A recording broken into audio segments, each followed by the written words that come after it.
Okay. Yeah, I'm unmuted. Okay. Ah, Hi.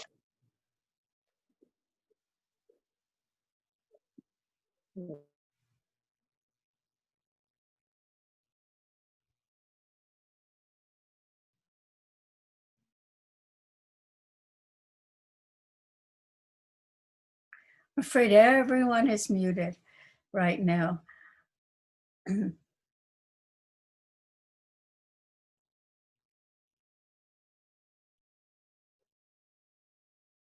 But you can unmute yourself if someone would like to say something, and I'll start in another minute.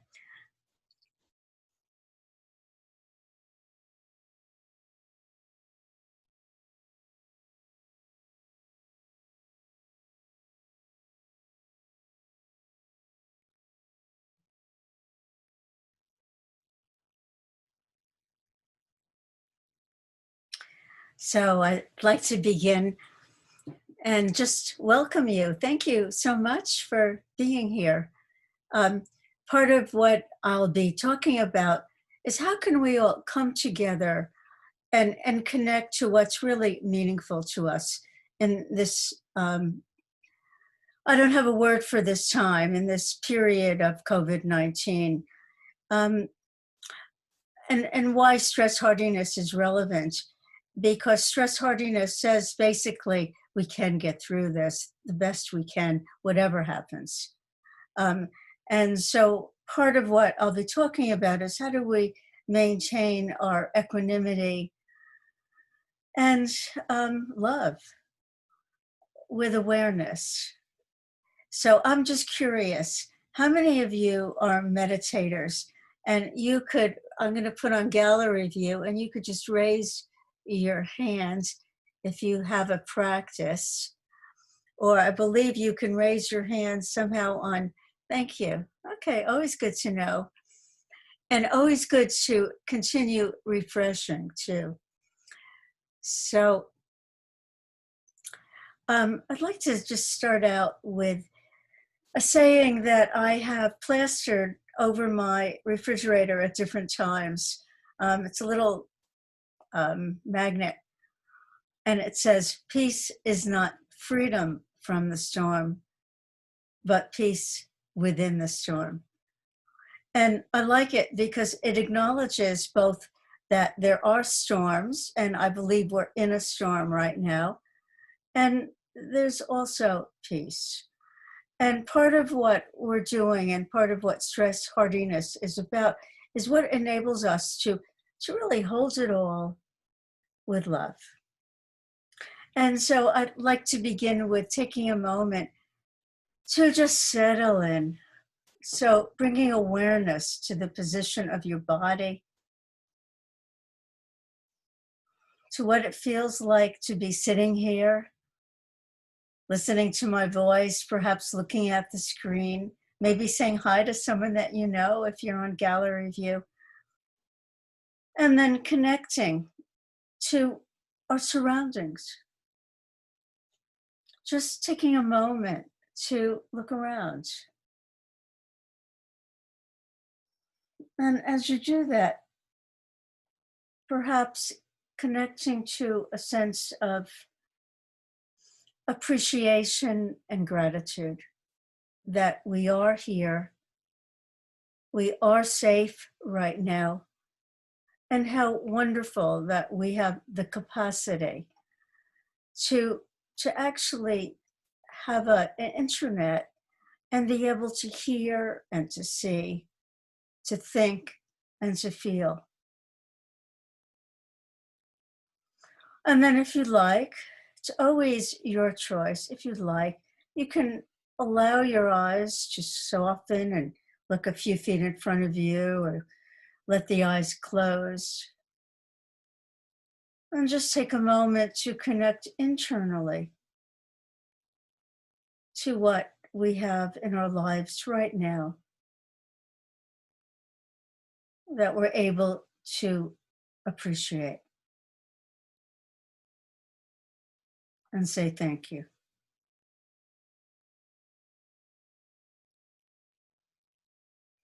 And as you do that, and then when the eyes open again, perhaps noticing how that affects the body.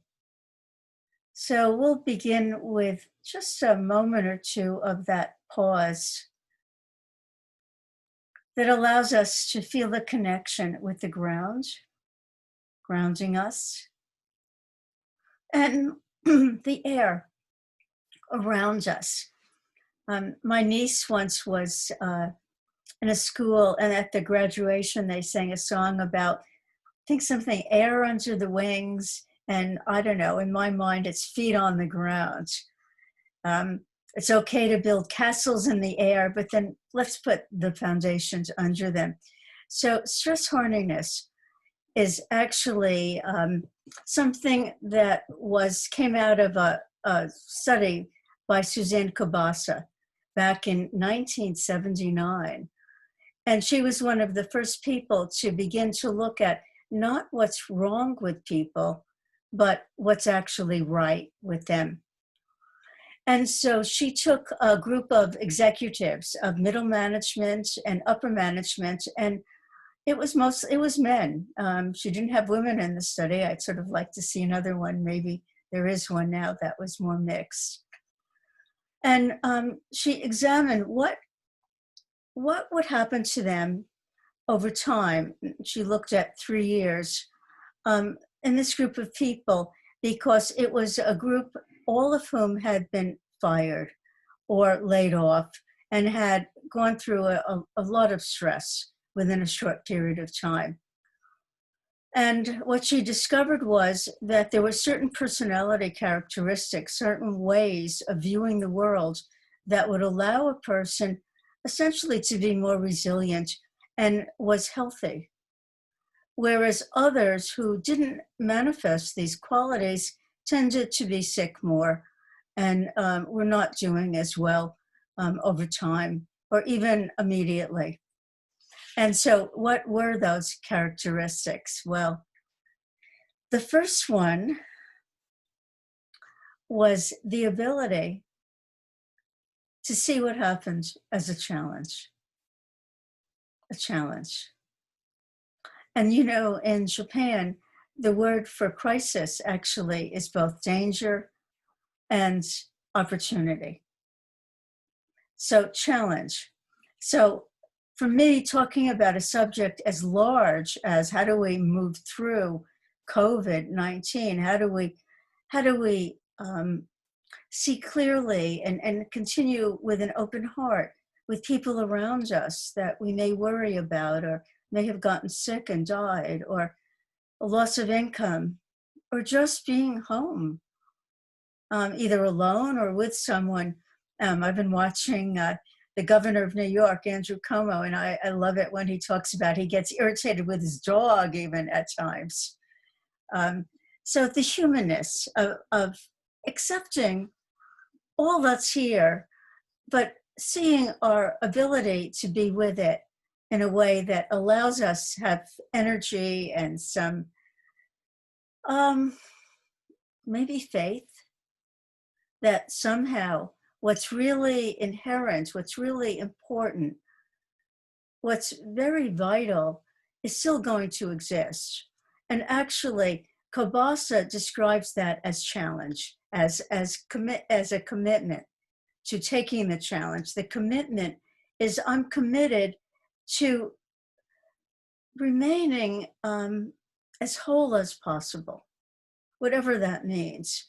And some of that means we're able to go and navigate change, ride that winds of change, not just be in the eye of the storm, but be planted firmly enough that we can go with it, lean into, soften, and be able to still feel the love and the connectedness we have with each other, and how we're so interrelated, so interdependent. You know, gratitude for the nurses, gratitude for the delivery people, gratitude for so many things that in the past I may have taken for granted. Right now, I have gratitude that it's spring here in New England. I don't know how many of you are on the East Coast or some other place, but after a cold winter, to be able to experience change, and it's actually pleasant, like, ah, how wonderful, how wonderful. And part of commitment is I'm committed to being with what's pleasant and what's unpleasant in a way that allows for clear seeing and kindness, compassion. And that's really compassion that lends itself to equanimity. Not that we're always calm, not that we don't have feelings, that we're not discerning, but that we're able to bring awareness to some of our biases, some of our past conditioning, some of what doesn't allow us to go towards the light or to put on our night vision when it's dark and still feel what can support us, what is correct, as we experience it, not what someone tells us.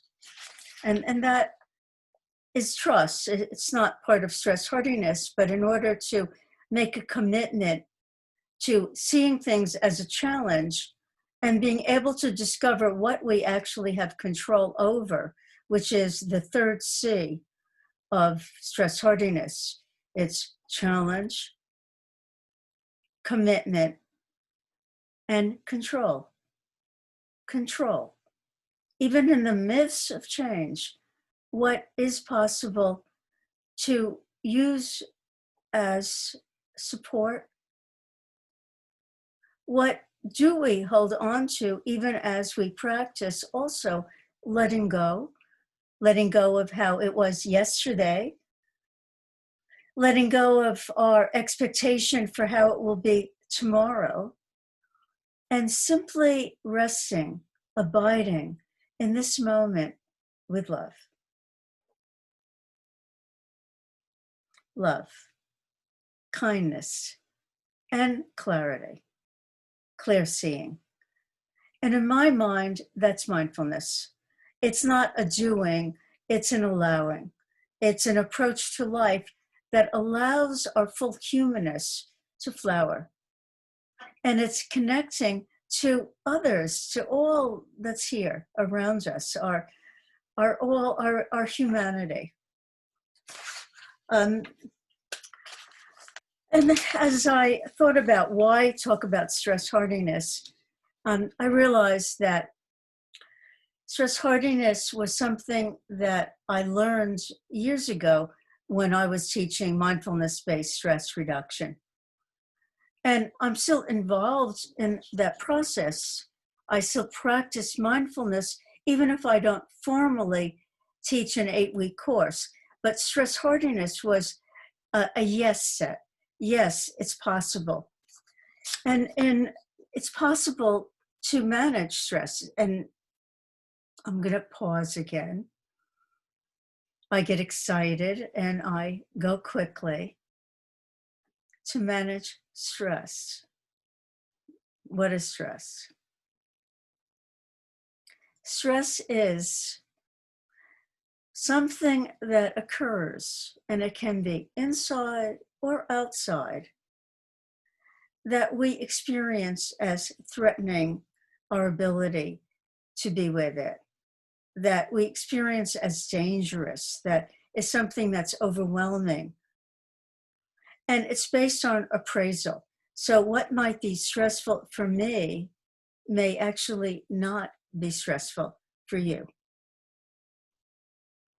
And coming back to why stress hardiness and why I'm talking about stress, it's not only COVID-19, but all of us in our lives have had events that have been stressful. It can be a chronic condition. It can be the loss of loved ones. I don't even want to name all the stresses that are possible. But I will say that in doing my research, I love reading Hans Selye's dedication to his book on stress. And the stress response. He was a pioneer in looking at and coining the word even stress, what overwhelms us, what gets us going, what's contracting. And he dedicates his book to all those of us who are willing to have a full life. And that means that we're willing to open to the stress of having a full life. And to me, that's challenge.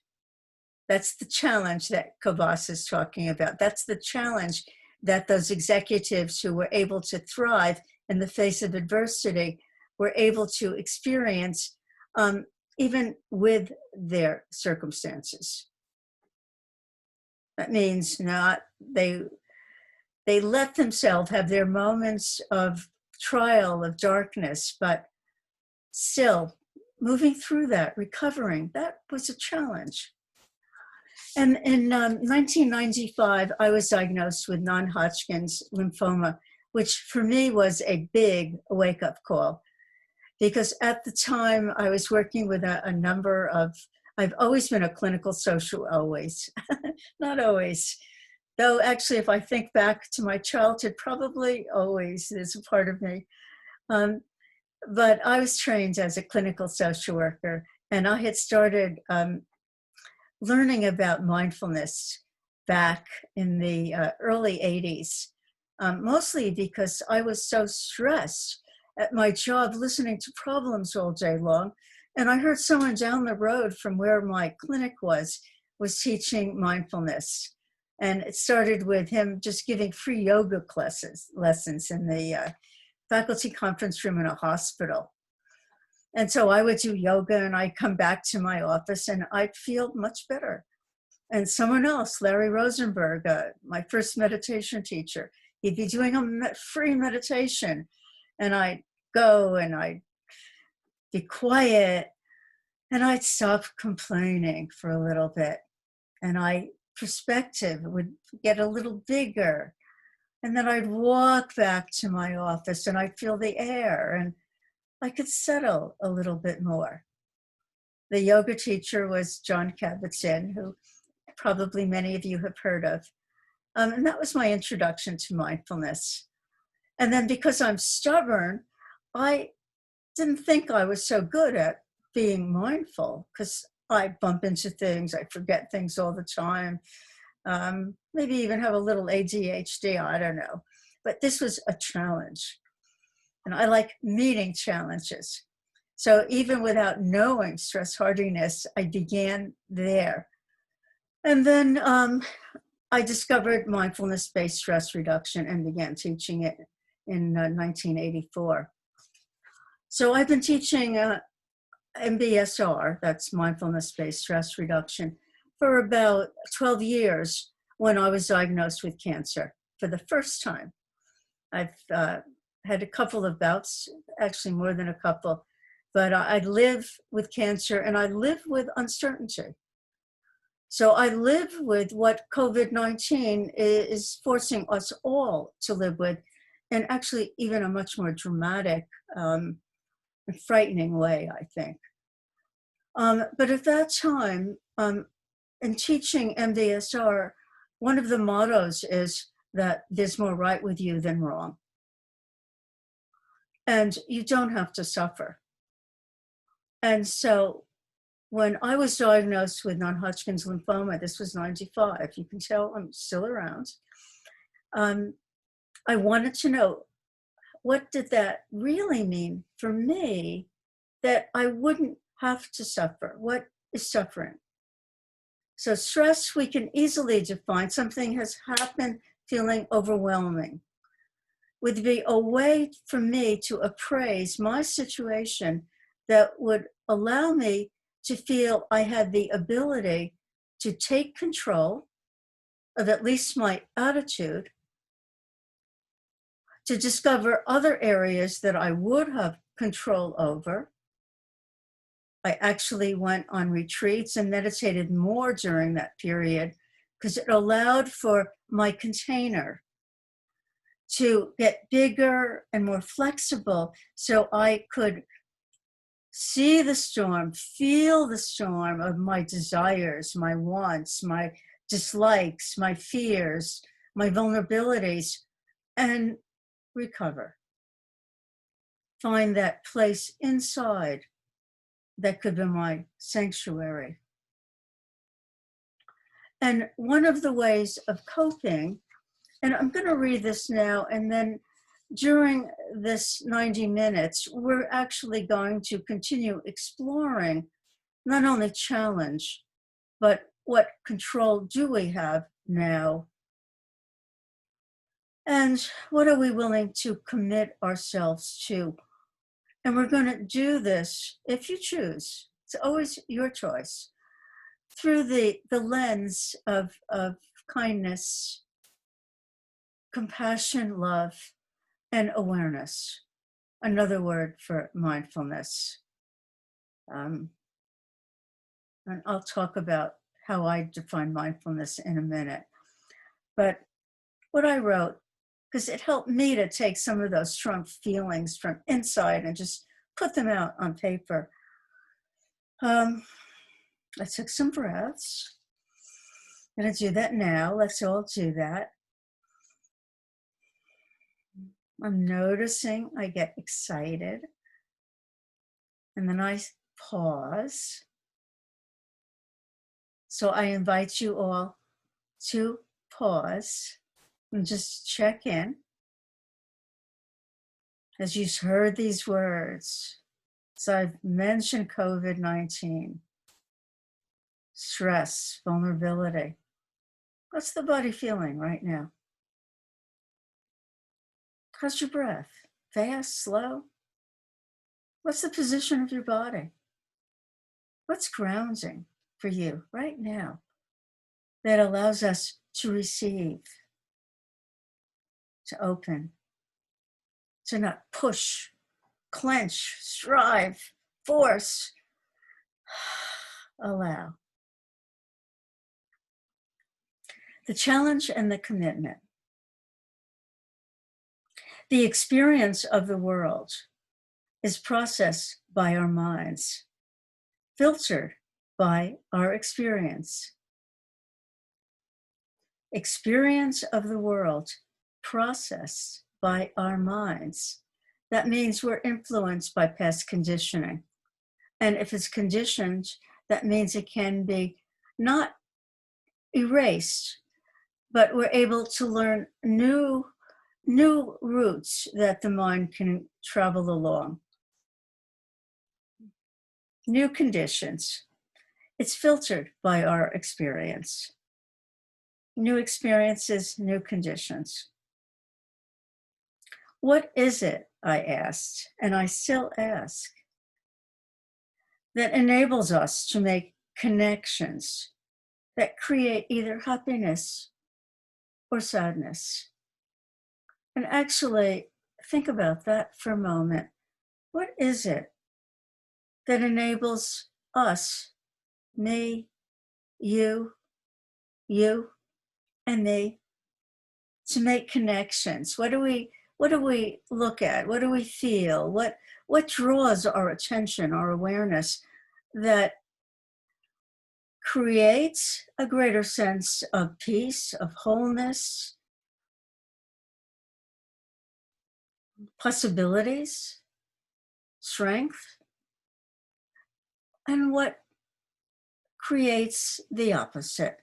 Without judging, we're just examining, being critical in a kind way, investigating. What is it that allows us to make connections that create happiness or sadness? And that means that's control. Bringing awareness to our own attitude as free of reactivity as possible, that's pure mindfulness, that's practice. So I write, perception is my topic. Perception. How do I view the world? What's my default position? Is it negative? Is it overly optimistic? How realistic am I? And by the way, I think there's a time for all of it, but what's useful right now? So perception is my topic. Seeing life's events as a challenge. Knowing when and of what we have control, so we can make wise commitments. And then I continue. This is me sort of probably being on retreat and not listening and going up to my room and writing because my feelings were too hard for me to manage without being able to actually put some words down on paper. One of the ways I find it helpful to cope.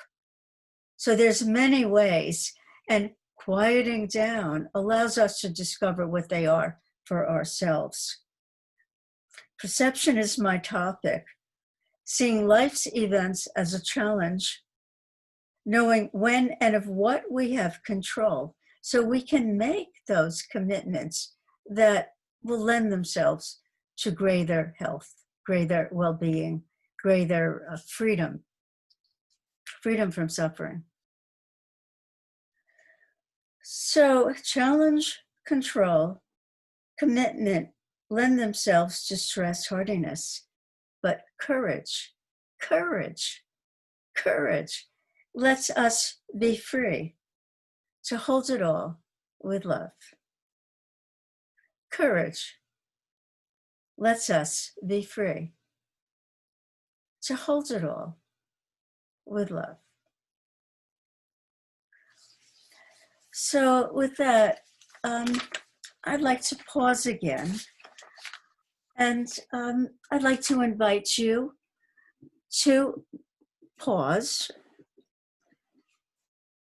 and we'll have some mindful moments, maybe even a few minutes.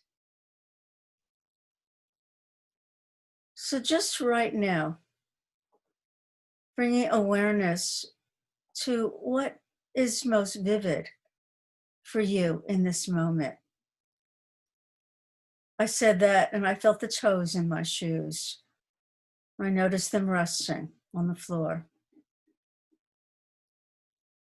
And then I'm aware my heart is beating a little faster as I'm speaking, and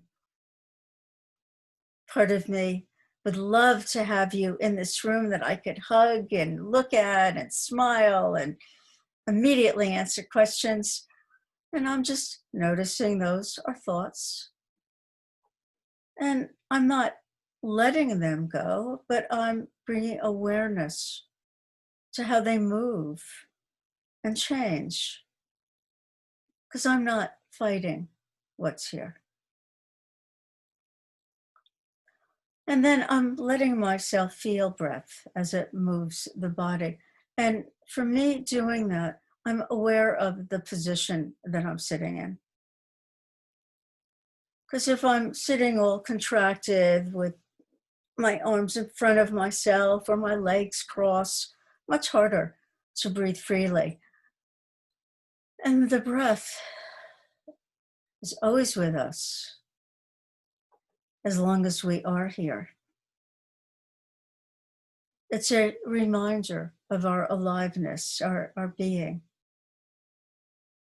And actually, with masks these days, we put on the mask for others, not just ourselves, because our breath, the droplets that we send out, can mean the difference for another's health and well-being. So right away, there's an acknowledgement of not only that motion of breathing, inhale, and the exhale, but how it goes out into the atmosphere, into the world. And we're always giving and receiving. And if you like, you can let your eyes close or a soft gaze.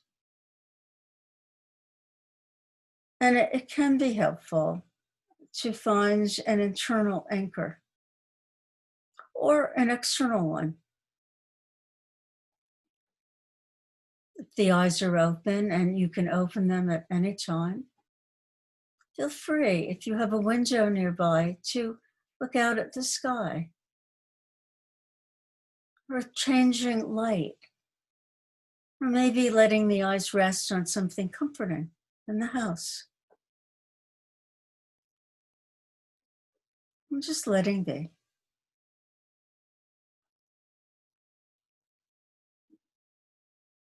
Breathing in, aware that I'm breathing in. Breathing out, aware of being breathed, breathing out. And this is from Thich Nhat Hanh. Dwelling in the present moment. It is a precious moment. So just letting it be. And when something pops into our awareness that we don't like, can you feel it in your body? What happens? Are you able to simply bring awareness to it, noting it, without fighting, without being critical? No have to. We're letting be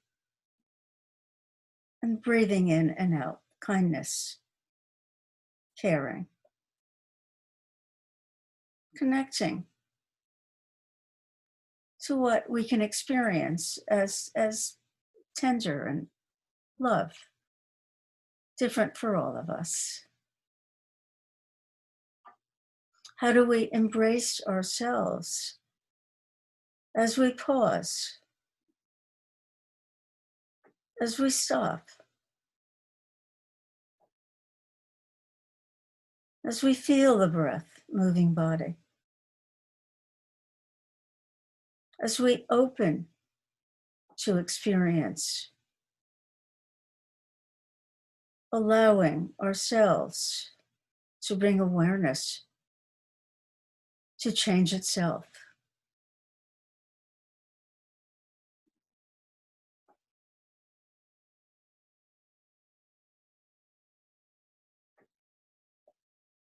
And just allowing ourselves to be here with what is. If it's helpful to place your hands on your heart, you can do that. Some people like to help them some people like to put the hands on the heart, steadying presence, loving presence. If there's a moment of suffering, acknowledging it and embracing ourselves as we might a small child. And next moment, it's here.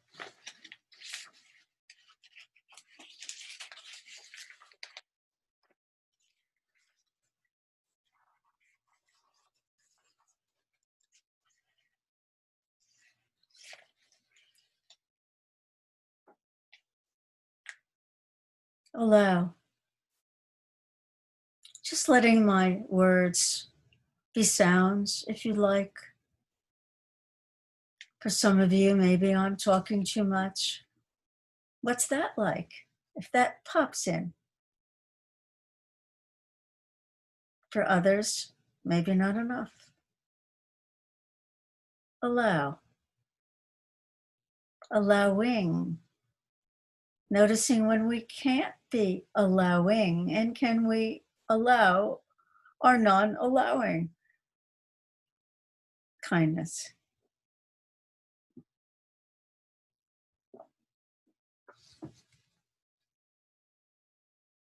So this is a poem by Dana Folds. Some of you may be familiar with it, but I can read it again and again. And it's a reminder.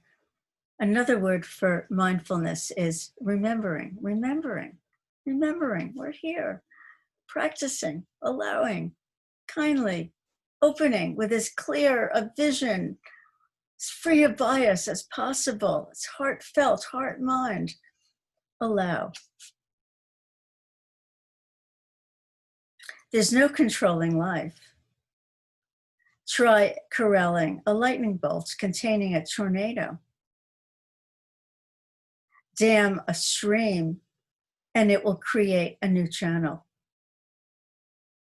Resist, and the tide will sweep you off your feet. Allow.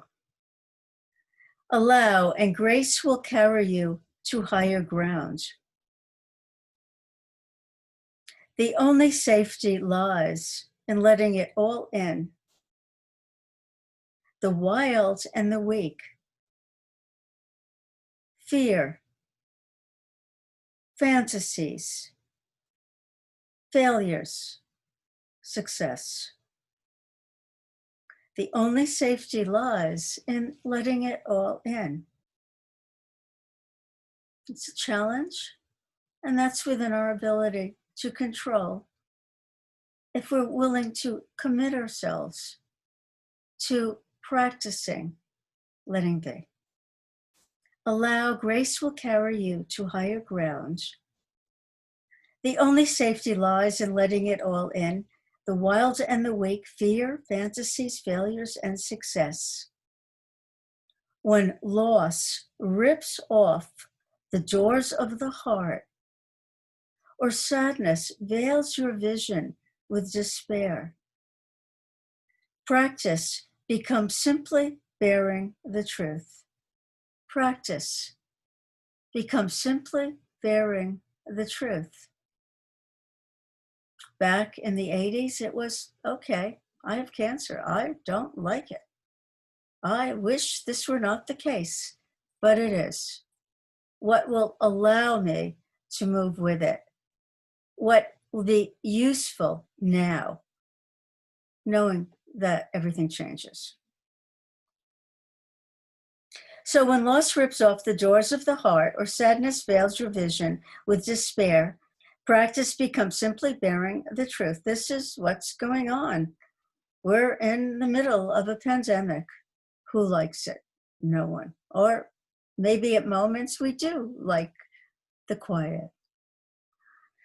But this is the truth right now. In the choice to let go of your known way of being, the whole world is revealed to your new eyes. The whole world is revealed to your new eyes. So I'm going to be quiet again and just noticing what can be your anchor to this moment. And we will take maybe 3 minutes to simply be silent and allow ourselves to feel the movement of breath in the body.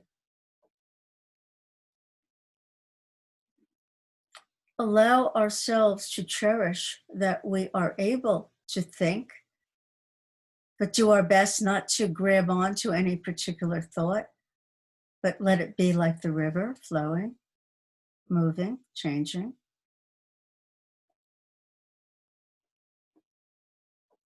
And noticing any sensations in the body.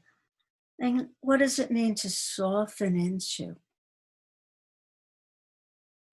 If not liking something arises, how do I hold it with kindness? Lean towards it rather than push it away.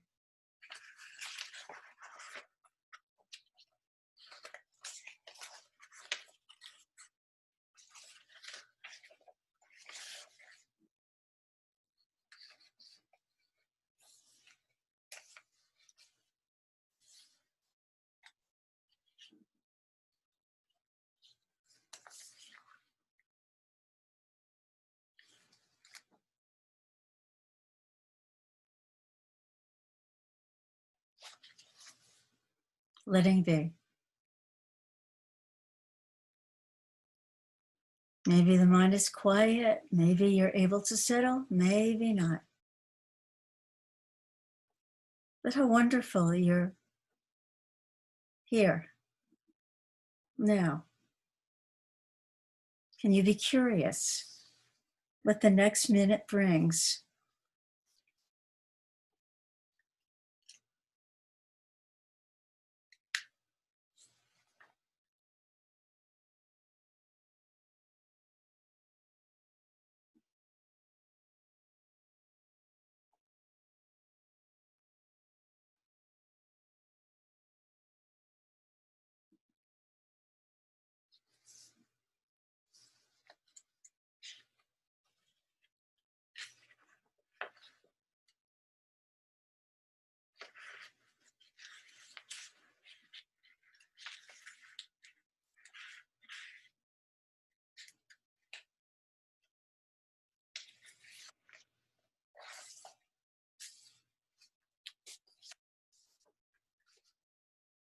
And then if you like, and if you're ready, you can, if your eyes are closed, you can open them.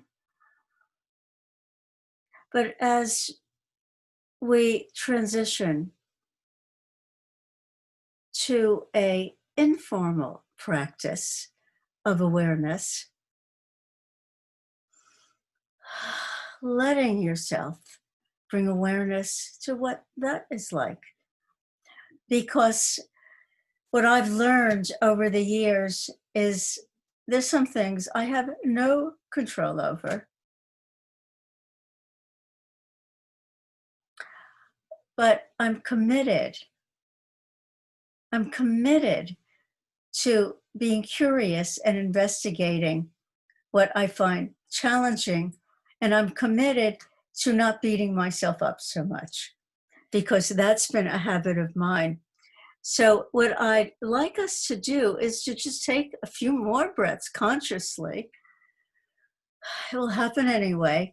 And ask yourself, and if you'd be willing to write it on the chat board, one thing that you are finding challenging right now, and just notice as you bring it into awareness what that feels like in your body, whether there's some tensing or breath continues to be calm and quiet.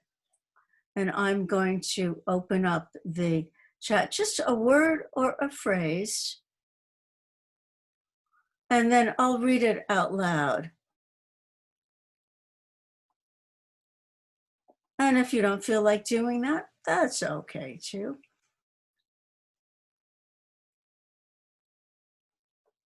Just a word or phrase. What are you finding challenging in your life right now?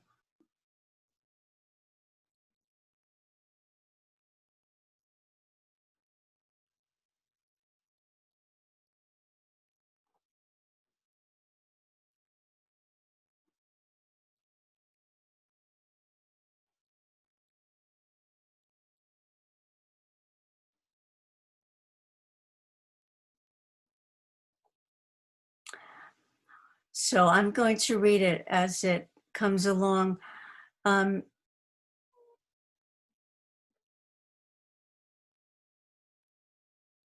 Oh, I see creativity, fear for loved ones, hypochondria, presence, difficult relationship, grief, fear, getting new coaching, getting new clients, productivity, taking time to just be with myself, self-acceptance, getting sick, not being able to travel to visit family, setting goals, missing activities and friends in person, very noisy construction on a single family house by selfish neighbors demolishing a house. Out breath, focusing, anxiety, feeling it in your throat, skillful to know where it resides, like something that is stuck and wants to escape. Yes. Sleep's normally great, but lately disrupted. No wonder now that I'm unaware of the tension I'm under.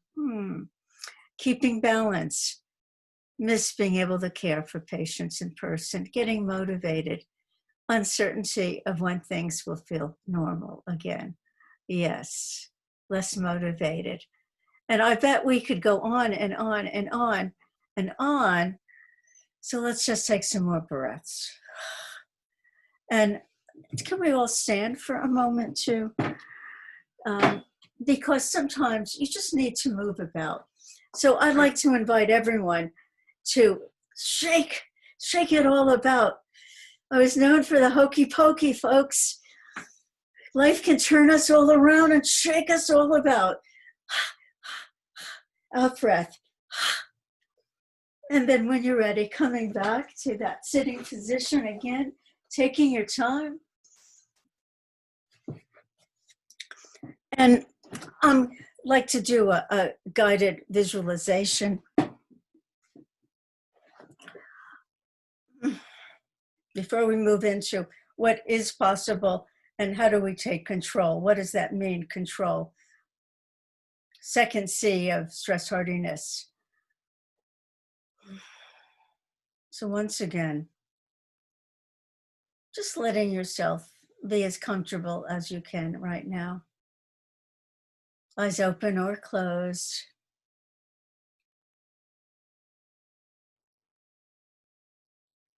Notice the facial muscles, smiling, not smiling. Maybe you're tired, it's evening. Condition of the body. And I'd like to invite you to bring an image to mind that can be comforting, quieting. And some of us don't visualize, but we have a feeling sense. So maybe a moment in life, maybe even this morning, that was just peaceful.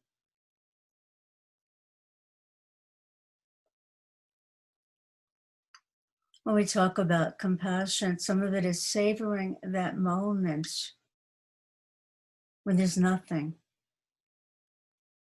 The feel of water on your skin in the shower. Being able to move through space.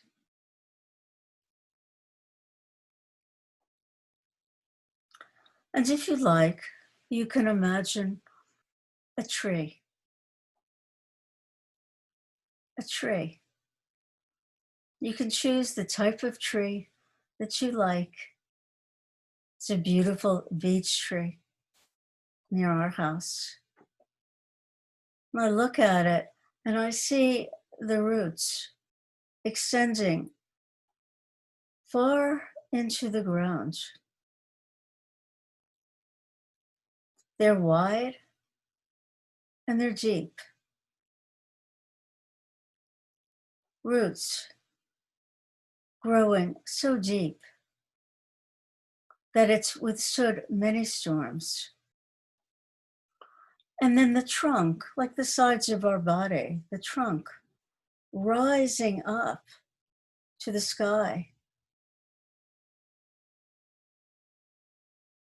And the branches spreading out into space. And each branch right now is beginning to bud, have buds on it, flowering buds, and leaves beginning to grow, letting themselves be nurtured by the air, by the rain, by the sun.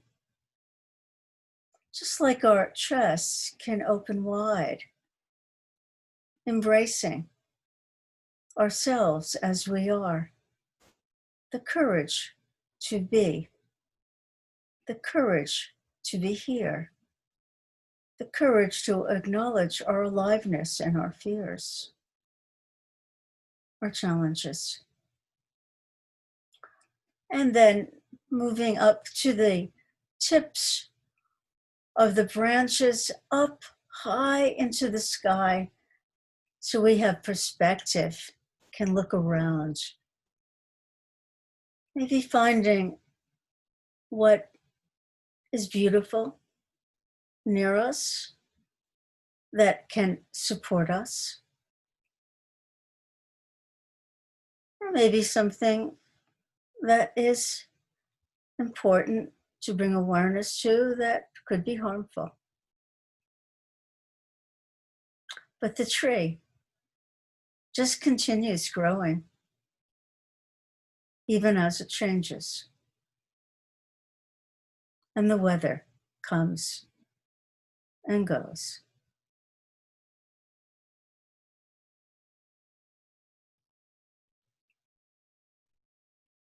And once again, connecting to that inner anchor, be it breath or sound,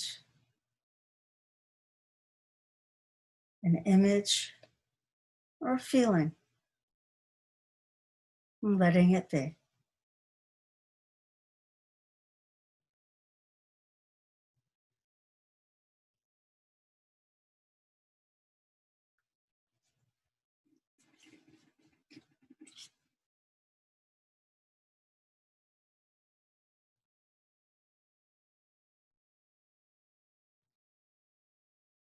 And then what does it mean to be kind to ourselves?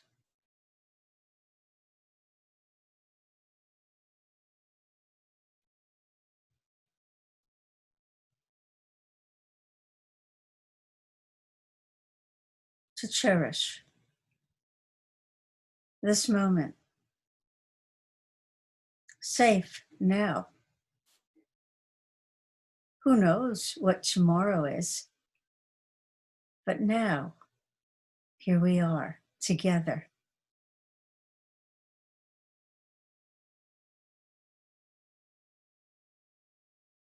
And if your eyes are closed, you might want to once again look at each other, put up gallery view, and with your eyes, because we're not talking right now, just say hi to each other. You could even wave. Just how wonderful that you've decided to take this time for you. Ah, how terrific. Can you acknowledge? Good for me. I mean, I once took up the saxophone so I could blow my own horn.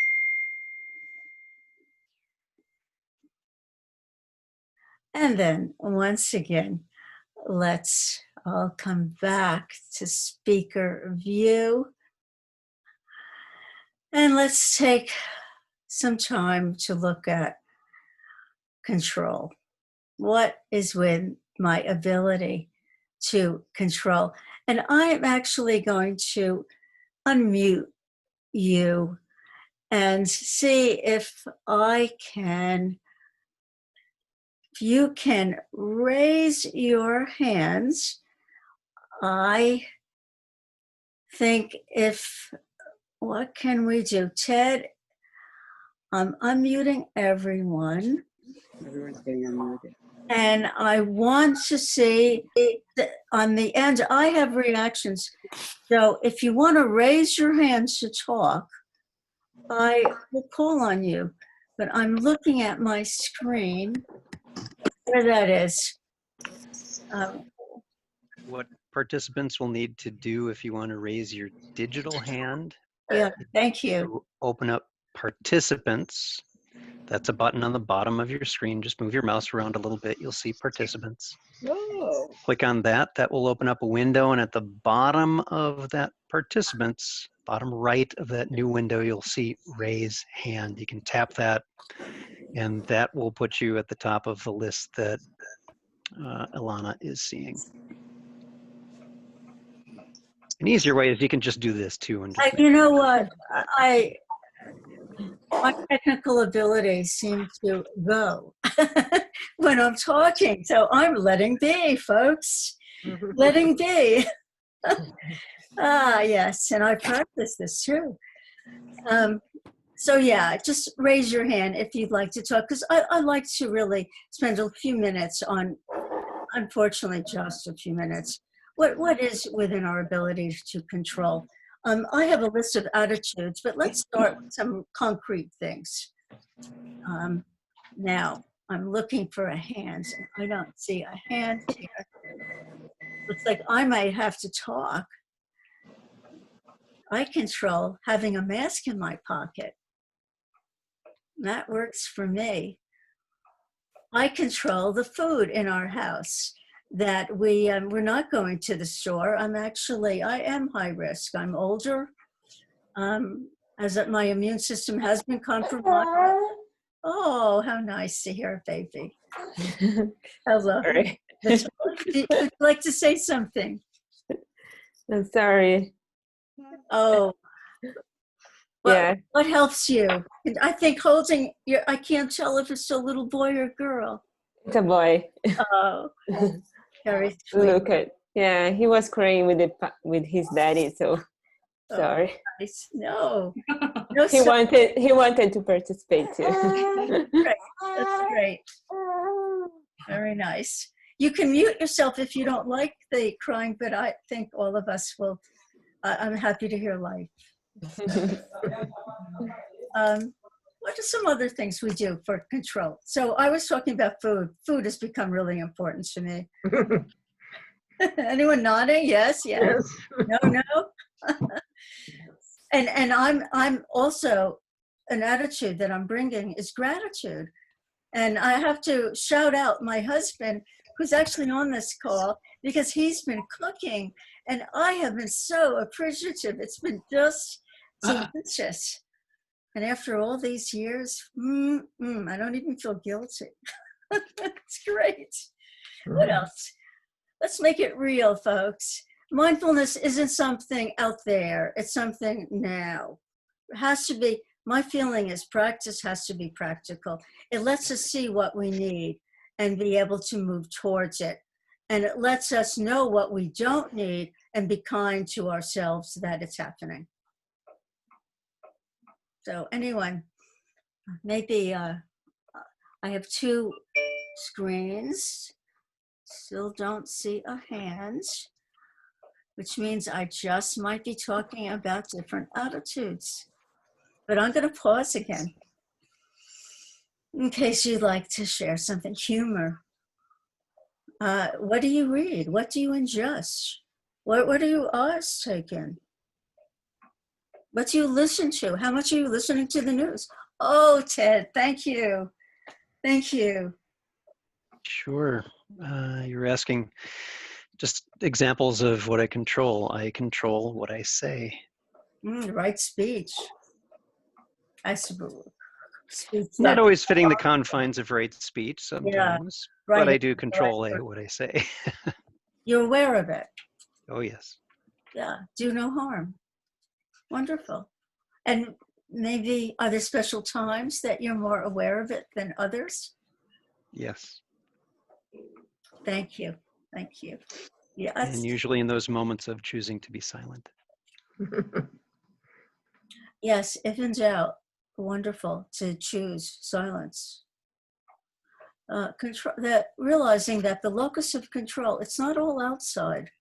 It's that choice is what's really, really important. You know, I can choose to be angry at that neighbor or not, or maybe acknowledge I'm angry. There's been a lot of chopping of trees around us, but how long do we carry it? Saida, did I see your hand? Oh, yay. So taking moments during the day intentionally to nourish myself. You know, I have multiplied those moments exponentially now in these times now that I am home, and that makes a huge difference. It does. Thank you. Any others who are doing that? So this is where crisis and opportunity really go together. Where are we placing our attention? And do we feel that there's some choices there? I'm not going into the physiology of stress reactivity, but you know when it's happening, right?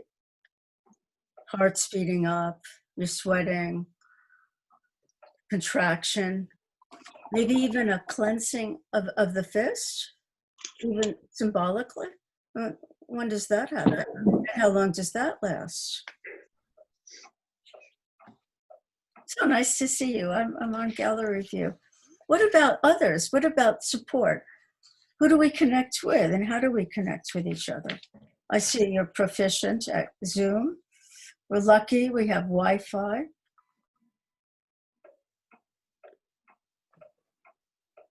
I won't call on you unless you raise your hand, so you do not have to fear. Maynard. Yeah, I can think of a number of things, but one thing that I find really interesting is we live in Northern California, and when I go out, I wear a mask. And I noticed that, I was talking to my wife about it, I mean, some people wear the mask, some people don't. And, you know, myself I'm always thinking about, you know, is there a response or appropriate? And I literally decided not to say anything because I think I'll just get a really negative reaction. But it just seems to me like maybe not being responsible, like people actually come up to me and start talking and they're not wearing the mask. I think it's kind of a complicated issue about this mask thing, open up, don't open up. But I thought if I can't stay calm and say something in an appropriate way without, then just don't say anything. And that's what I've chosen to do for the most part, is not saying anything. Although internally, I would like to say something, but maybe they have a different point of view, over it, Do they come within a non-safe distance to you? Well, it's interesting, not just me, but I'll notice like, where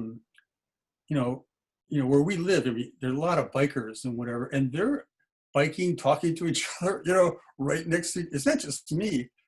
I'm just thinking, boy, with what's going on, you want to keep your 6 feet, even if you're on a bike or something, but I guess a lot of people don't feel the same, about that. And I have no idea what they're thinking about it is, but I've made a choice that it's probably better to not say anything, because I really can't control whether they do it or not. I can wear the mask, and if whatever they're going to do, they're going to do it, and try to keep my distance. But I don't want to get into some argument about wearing them. In fact, I was thinking about that a lot. And then even on the news, I heard some really crazy stuff, like where cops somewhere were pulling somebody out of line because they, like grabbing them because they weren't wearing a mask. And I thought, that's nuts. So there's some violence thing happening about it. Oh man, I didn't even think about that originally. Well, you don't need to contribute to that. That it sounds very wise, what you've chosen, unless you're in danger. If someone is to get close to you, the mask actually is for others. The mask is so that you're not breathing out those droplets onto another person. If someone, we've gone in our neighborhood walking just up the street. I'm going like this because it's a big hill. But I'm very aware of my body going up that big hill. And out of friendliness, people have tried to have gotten really close just instinctively. And I really don't want to get sick if I can help it. And so in a tone of voice, not like nasty, saying, keep your distance, please. Or I'll just move back, because you do have to protect yourself too. And then we do not need to engage in nastiness. I can't advise as to what to do if someone gets activated themselves. I think you're wise, as long as you're safe, to not have to speak unless you choose to. But if it endangers your well-being, I think you have to. And David, if you don't mind my calling on you, could you, because we were walking together, and David actually was able to say, keep your distance. I don't remember your tone of voice, but it seemed like pretty even. And I was impressed. Because I think people are generally, when they get close, they do it just instinctively. They're not doing it maliciously, and they just forget. We just normally get close to each other to speak, and so putting up your hands or just I back away or just back away myself. That gives the other person a cue that maintain our distance. So I think it's easy enough to do.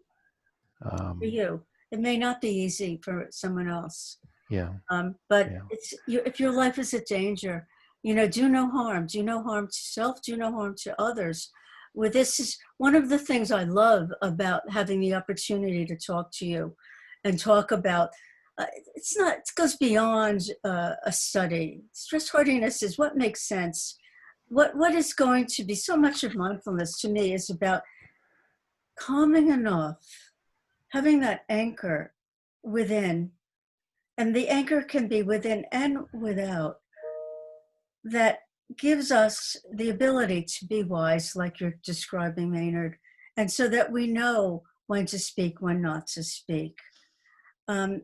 We know what we're cultivating wisdom, and I can't see it being done without kindness, without really caring for each other, and the pain of experiencing the lack of that caring is very difficult to bear. It seems a bit to me like, I mean, you never know, but obviously it's mostly unintended. Maybe people aren't educated. Who knows? I mean, a number of things. In my feeling, if I wear a mask, and I totally get it, you know, it's not to protect me, it's to protect someone else. It seems respectful. And if other people aren't, you know, maybe switching gears for a little bit and I'll stop. But I think something I was thinking about, I've been doing work in the area of stress management for probably 45 years or something. But something we're doing here in Marin, maybe doing that I think is positive and really cool, is that at 8 o'clock every evening, the neighbors get out and we do this howling. And I really experience an incredible stress relief because, you know, we're not connected. Don't have to worry about the mess. You do it from your house. We live on top of a mountain, you know, you're totally, you know, safe, you know, and it's a great way to connect. I would think what could be more stress hardy, you know, than, you know, you're connecting with your neighbors, you know, you're safe, you're getting some release, you're having, like you getting us up, you're having some fun and whatever. So we've got that ritual going on like every night. And so I think that's pretty cool. Thank you so much. That's beautiful. Maybe at the end of the night, we can all say something like freedom, love. I'm saying freedom because this morning I had a client come, and she's aware of how she gets so anxious. And she said, she wanted some hypnosis so that we could do a visualization. And she's talking about, she really notices because she goes horseback riding. And she tenses up the moment the horse starts going fast. And she says, it's for a moment, there's this wonderful feeling of flow, just flow. And I was listening to Joseph Goldstein, one of my meditation teachers. And Joseph was saying, mindfulness, you know, don't worry about your mind going off and getting lost in thought. It's that moment that you catch yourself. How wonderful, wonderful that is. And for that moment, freedom, and savor that one moment of non-reactivity. And so my patient this morning at the end of our call, this is Zoom, of course, she's looking at me and she says, so I know when I'm noticing I'm tensing up, I'm just going to go, freedom, freedom, freedom. And, you know, she did her whole body, freedom. So I love that suggestion. We just, you know, take out maybe I'll do it inside. I don't know how we start that here and where we're living. Maybe it takes one person. How does it start in Marin? You know, to be honest, I really don't know. I mean, it happened in a different city in Mill Valley, and then it seems like we live in a different area of where we live, and we're doing it here. So who started it? To be honest, I really don't know. But it really is, you know, it's funny, the word contagious now with the virus and whatever, but obviously there's positive contagion, emotions. This is the good contagion, not the stuff that's going to kill you. Right. It's more the emotional connection, which is, you know, a happy, hopeful, positive, connecting, you know, contagious thing. So thank you so much. Thank you. That's great. So once again, let's just, by the way, I want to teach you the 3-step breathing space. Some of you may know it, but it's always good to do. First step, right now, let's tune in. Where are you now? Remember, we don't need to be judgmental. Discerning, yes. Self-critical, not needed. Where's your awareness right now? Sensations, feelings, thoughts. That'd be great. First, that's the first one. And I'm going to just mute people again. If you don't mind muting yourself again, just for a few minutes, then we'll open it up again at the end. I can do that for you too. Okay.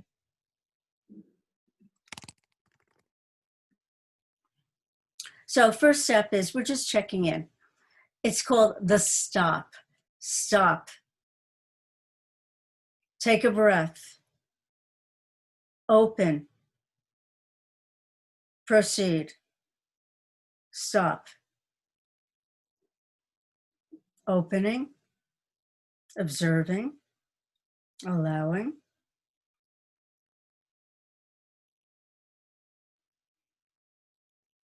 And then moving on. And then if we extend this, think of an hourglass. So the first one, the wide part is, what's in my awareness right now? Where are my eyes taking me? What am I hearing? What am I feeling? And then I want to like quiet. That's my commitment to myself.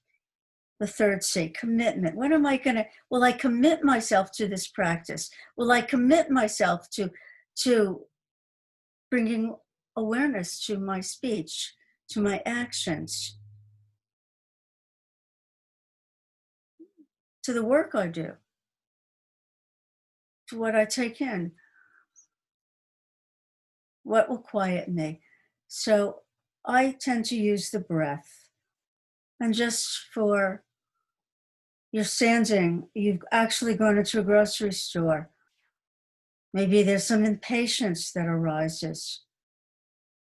I feel my feet on the ground. I say with in-breath, out-breath. Let's just do it for a little bit. I'm letting myself tolerate my heart beating faster. My armpits a little sweaty, perhaps. I'm not trying to change my breath in any way. Letting it be.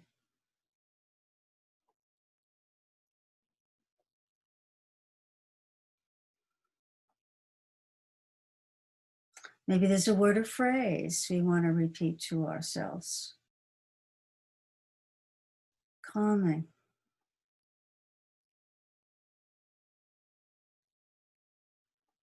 Quieting. Being. Whatever. Smiling. And then the third one, the hourglass, it's expansive in the beginning. We narrow our attention to one focus, and then it opens up again to the body. So, and the body is our container. The body always is honest. The body's going to let us know when it's that moment to stop and reset and quiet. And that is within our ability to choose to do. Control.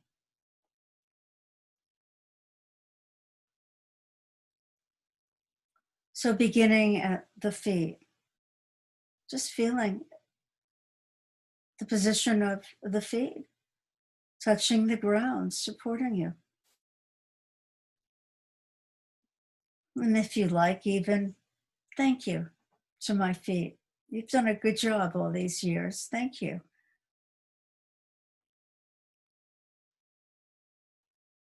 And then moving from the feet up into the ankles. Ankles can be a bit like a transition. They connect the foot to the lower leg. Let us sit, let us walk. Feeling the ankles. The best you can. Maybe some other sensation will enter awareness. Maybe you name it pain. How do we soften into that? Can that be an intention? Letting it be, not fighting it.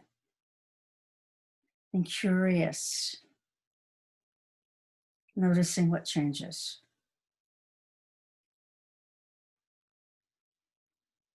Moving from the ankles into the lower legs. The left, the right. How fortunate we are if we have two legs. Perhaps feeling a tingling or warmth. Maybe the fabric on the leg.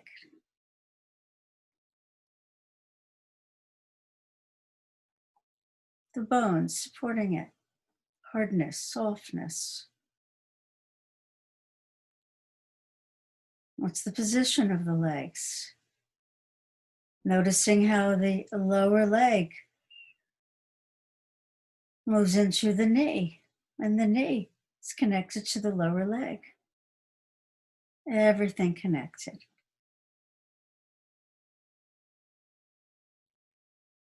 And breath continues flowing through the body. Nothing we have to do. No striving needed. Another attribute, another attitude to practice, not having to force something. Letting it be, trusting. New moment is here. Moving into the upper legs. I'm sitting, I feel the back of my thigh touching my chair. The difference between the parts supported by the chair and the top of the upper leg, touched by the air. Again, feeling breath, moving body. Some people imagine that they're sending their breath into sensations in the body, the legs. I'm just feeling both legs right now. Symmetry or asymmetry. And then moving from the legs to the torso, sides of the body, front and the back, the belly moving, expanding, rising as you breathe in, deflating as you breathe out. Maybe subtle, maybe not. The back, perhaps feeling the back of the chair. What's behind you? And what's in front of you? The chest. The rib cage supporting back and chest.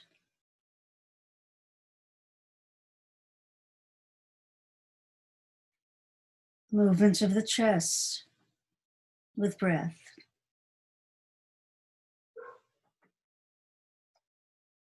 Moving from the chest to the region of the neck, supporting our head. Head is actually pretty heavy. More or less around 17 pounds. Ooh. So often we're in our head. Can it rest? Resting on the neck, the body supporting it. And then the shoulders and the arms, the wrist, the hands. Bringing awareness to the placement of the arms and the hands on the body. Or maybe the sides of a chair.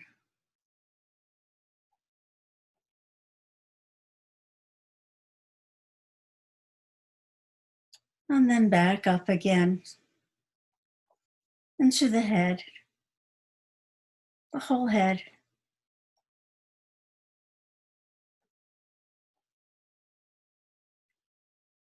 Sometimes I like my head, sometimes I don't.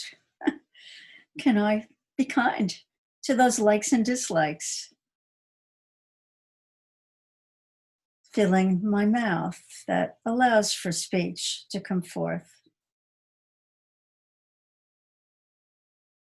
The nose, it's very powerful, letting me take breath in and out, receiving smells, aromas. The eyes open to both beauty and ugliness. How wonderful we can see, cultivating the ability to see as fresh as a newborn child, meeting the moment like it's the first time, and it is. Open to wonder and allowing for sadness. The ears able to receive sounds.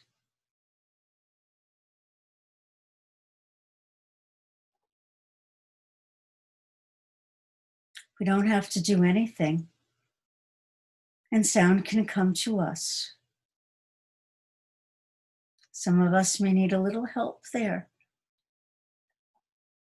but how wonderful that we can receive. Then the whole head, the skin covering the face, protecting us, the cheeks, cheekbones, sinus cavities, forehead, scalp, another protection, and hair, if we're lucky enough to have hair.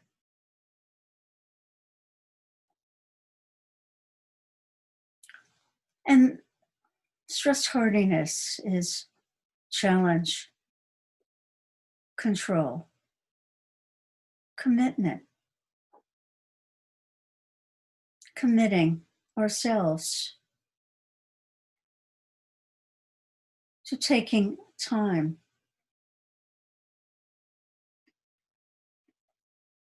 to pay attention to that which is healing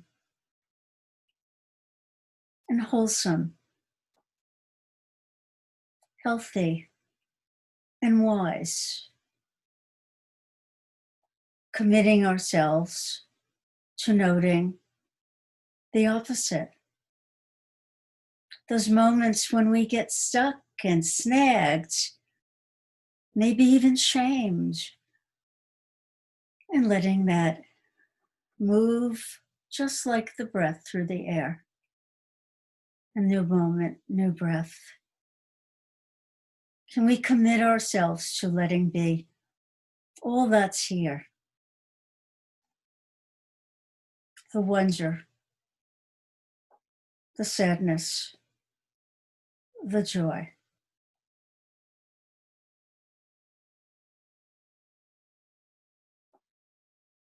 Can we appreciate our strengths and acknowledge them? Can we bang our pots and pans and go, to what we don't like and feel the release?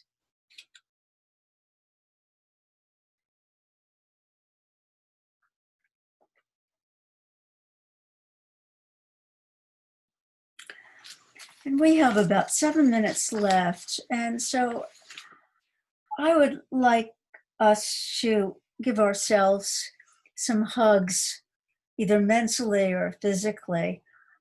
And I am going to repeat the phrases that have been taught to me of loving kindness. But feel free to use your own words, or maybe no words at all. Maybe the eyes open and look around you and savor the warmth of our homes, the fact that we have shelter, that we can shelter in place, and choosing your own phrases that resonate with you. So we'll start with ourselves, but then sending it out. May I be safe and protected. May I face my fear and still take a step forward, and then another. May I be safe and protected. May I be happy. May I bring awareness to those moments of nothing, quiet. May I allow for joy. Open to sunrises and sunsets, whatever it is that brings joy. The sounds of a baby crying. May I be happy. You know what that is for you. And can we hold that desire loosely? So we're trusting and letting it just come. Just like the sun rising in the morning. I think it's Hafiz who has a little quote about the sun never says you owe me to the earth over which it shines. And health. May I experience my vitality and strength. Health. Mind, body, spirit, in and out. And freedom. May I have ease of being. May I be free. Free from suffering.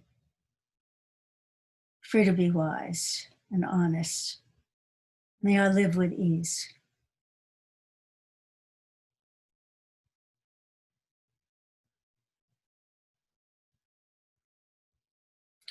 And that all that we give to ourselves, may we send it out to people here on this Zoom call, to people beyond where we live, people out into the universe, including even those people we find very difficult. You don't need to hold on to the anger and the hurt. May you be safe and protected. May you be happy. May you be healthy. May you live with ease and trust your wisdom, your strength, your kindness.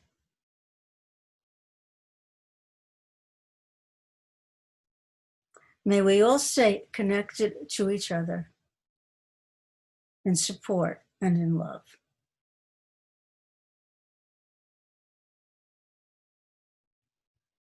And then, if your eyes are closed, opening them and looking at the screen again. I'm going to unmute you. Anyone has a last comment or question? Actually, if you want to write a word or phrase that sums up how you are right now, feel free. We can read it.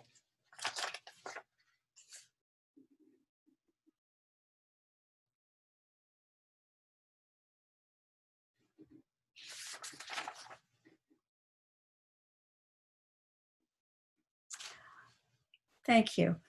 Peace above, peace below, peace all around.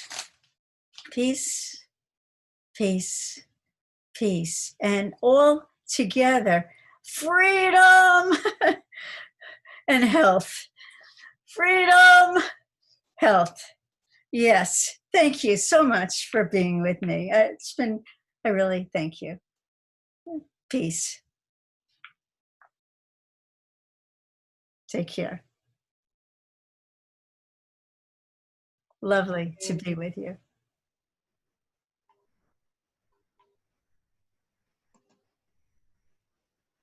Bye.